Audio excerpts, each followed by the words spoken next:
या बातमीचे प्रायोजक आहे जमझम पार्क। सोलापुरात जमझम पार्क आपल्यासाठी घेऊन आले आहे अत्यंत कमी दरात ओपन प्लॉटची सुविधा, तेही महानगरपालिकेच्या हद्दीतील नई जिंदगी परिसरात।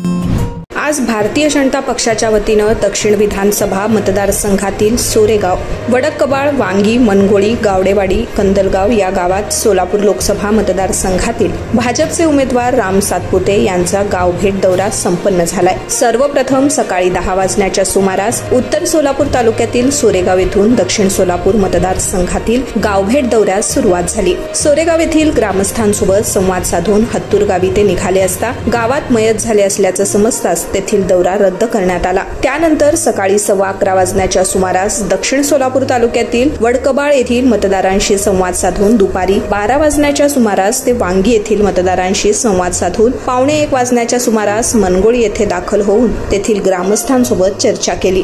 तदनंतर 1:30 वाजता गावडेवाडी येथील ग्रामस्थांशी संवाद साधून ते पुढे दुपारी 3 वाजण्याच्या सुमारास कंदलगाव येथील मतदारांशी संवाद साधल्यानंतर अमित नरुटे यांच्या फार्म हाऊस समस्त कार्यकर्त्यांसमवेत स्नेहभोजन केले। भारतीय जनता पक्षाचे सोलापूर लोकसभेचे उमेदवार राम सातपुते यांच्या समवेत आलेले भाजपचे जिल्हा सरचिटणीस मनीष भैया देशमुख, भाजपचे जिल्हा उपाध्यक्ष मळसिद्ध मुंगळे यांचा सोरेगाव, वडकबाळ, वांगी, मनगोळी, गावडेवाडी तसेच कंदलगाव येथील कार्यकर्त्यांनी फटाक्यांच्या आतिषबाजीत स्वागत करून त्यांचा यथोचित सत्कार व सन्मानही केला। यावेळी भारतीय जनता पक्षाचे उमेदवार राम सातपुते यांनी आपलं मनोगत लोकप्रधान न्यूज चॅनलशी बोलताना व्यक्त केले। भाजपचे सोलापूर जिल्हा सरचिटणीस मनीष देशमुख, जिल्हा उपाध्यक्ष मळसिद्ध मुंगळे, वांगी गावचे सरपंच प्रतिनिधी सूरज खडागडे, मनगोळी गावचे माजी सरपंच समाधान घंटे, गावडेवाडीच्या विद्यमान सरपंच संगीता पांढरे, वैभव कुलकर्णी यांनी आपलं मनोगत यावेळी व्यक्त केले। यावेळी सोलापूर लोकसभेचे उमेदवार राम सातपुते, जिल्हा सरचिटणीस मनीष भैया देशमुख, जिल्हा उपाध्यक्ष मळसिद्ध मुंगळे, दक्षिण सोलापूर विधानसभा प्रमुख हनुमंत कुलकर्णी, जिल्हा नियोजन समितीचे सदस्य अण्णाराव बाराचारी, जिल्हा नियोजन समितीचे सदस्य डॉक्टर चनगोंडा हविनाळे, कृषी उत्पन्न बाजार समितीचे माजी संचालक आप्पासाहेब पाटील, तालुका अध्यक्ष संगप्पा के, भाजपच्या दक्षिण सोलापूर महिला आघाडीच्या प्रमुख दीपाली वनमाने, युवा मोर्चा अध्यक्ष आप्पासाहेब मोठे, अशोक कापसे, अभिजित कापसे, सोमनिंग कोरे, वांगी गावचे सरपंच सीताबाई खडागडे, सूरज खडाखडे, माजी सरपंच तथा ग्रामपंचायत सदस्य शामराव हांडे, सरपंच संगीता पांढरे, तंटामुक्त समितीचे अध्यक्ष कैलास पांढरे, गावडेवाडीचे माजी सरपंच प्रतिनिधी सुखदेव गावडे, माजी सरपंच तानाजी येलगोंडे, माजी उपसरपंच रेवणसिद्ध आडके, कंदलगावचे विद्यमान सरपंच प्रतिनिधी धनेश कडते, सामाजिक कार्यकर्ते प्रशांत कडते, माजी सरपंच शरीफ शेख, प्रकाश कोरे, शेखलाल अत्तार, वैभव कुलकर्णी, महादेव वनमाने, आनंदराव कोले, ग्रामपंचायत सदस्य सोमनाथ जोकारे,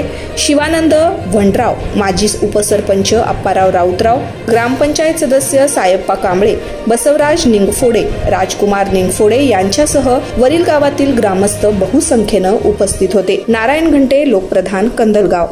रामभाऊ सातपुते तसेच जिल्ह्याचे नेते माननीय मनीष भैया देशमुख साहेब व उपस्थित सर्व आमचे नेते आप्पासाहेब पाटील असतील, डॉक्टर हविनाळे असतील, तसेच आमचे तालुका अध्यक्ष केरके साहेब असतील, शीतलदादा असतील व सर्व आमचे उपस्थित मान्यवर व समस्त वांगी ग्रामस्थ बंधूंनो, आपल्याला माहीतच आहे लोकसभेचं निवडणूक लागलेली असून सोलापुरात एक युवा तगडा उमेदवार माननीय नरेंद्र मोदी साहेब व फडणवीस साहेबांच्या नेतृत्वाखाली सोलापूर जिल्ह्याला मिळालेला आहे। आज आपण बघत आहात इतक्या मोठ्या प्रमाणात आपल्या दक्षिण सोलापूर असेल किंवा सोलापूर जिल्ह्यामध्ये गेल्या फक्त 10 वर्षामध्ये ज्या प्रकारे मान्य देशाचे यशस्वी पंतप्रधान नरेंद्र मोदी साहेबांनी जे काम केले ते काम आपल्या सर्वांनाच माहित आहे। आज आपल्या दक्षिण सोलापूरमध्ये आपले भाग्यविधाते मान्य सुभाष बापू देशमुख साहेब यांनी इतक्या मोठ्या प्रमाणात निधी दिलाय, असं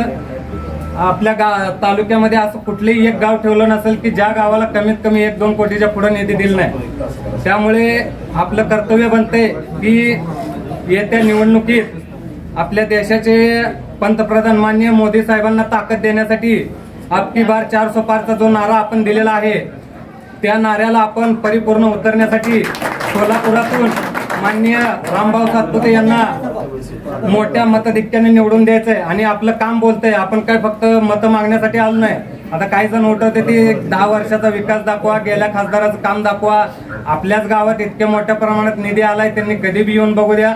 रामभाऊ, तुम्हाला सांगायचं म्हणजे तर आमच्या गावात दक्षिण सोलापूरमध्ये मला वाटतं एवढं लहान गाव असून देखील 24 कोटीचा निधी माननीय सुभाष बापूंनी आम्हाला 1.5 ते 2 वर्षामध्ये दिलेला आहे. त्यामुळे तुम्ही निश्चित राहावं. माननीय आमदार साहेबांच्या नेतृत्वाखाली आम्ही तालुक्यातून जितक्या जास्तीत जास्त लीड देता येईल तेवढ्या ताकदीनं आपल्याला लीड देणार आहे. आणि आपले देखील आणि माननीय मोदी साहेबांचे हात बळकट करून याच्या पुढे देखील पुढचा जो आपला भारत देश मजबूत करायचा आहे तो जगाच्या इतिहासामध्ये आपली एक नोंद होईल. अशा प्रकारे आम्ही सर्वजण काम करू. आणि आपल्याला माहितच आहे आज शनिवार आहे, योगायोग कसा जुळून आलाय. आज शनिवार आहे, मारुती मंदिरात दर्शन घेऊन स्वतः रामाचे दूत रामभाऊ आपल्याकडे आलेले आहेत. आणि त्यामुळे येत्या 7 तारखेला 7 फुटे साहेबांनाच मतदान करून मोठ्या मताधिक्याने आपण आपल्या वांगीतून लीड देऊ. आणि साहेब आमच्या तालुक्यातूनही मोठ्या प्रमाणात आपल्याला लीड देईल एवढं एक आश्वस्त करतो. माननीय बापू साहेबांच्या नेतृत्वाखाली आमचं चांगलं कार्य चालू आहे मनीष भाई यांच्या मार्गदर्शनाखाली. त्यामुळे आम्ही व्यवस्थित काम करून आपल्याला मोठ्या मताधिक्याने निवडून देऊ एवढं एक आशा व्यक्त करतो. आणि समस्त ग्रामस्थांमार्फत जमीन में निवेश करो, जमीनदार बनो. सोलापूरकर आपण खुली जागा घेण्याचा विचार करताय, तेही अत्यंत कमी दरात आणि महानगरपालिका हद्दीत. तर मग चिंता कशाला. जमजम पार्क आपल्या परिवारासाठी घेऊन आले आहे नई जिंदगी परिसरात तब्बल 3 एकरचा ओपन प्लॉटचा खजिना. प्रशस्त रस्ते, अंतर्गत ड्रेनेज लाईन, स्ट्रीट लाईट, शाळा कॉलेजेस हे जवळ, 24 तास रहदारीचा परिसर, तसेच 80 फूट व 200 फूट रोड लगत विमानतळ जवळच असणारा हा भव्य प्रकल्प. आता मी नावाचा मालक नाही तर जमिनीचा मालकही होणार, तेही जमजम पार्क सोबत. बुकिंग सुरू. संपर्क 99 60 82 52 92.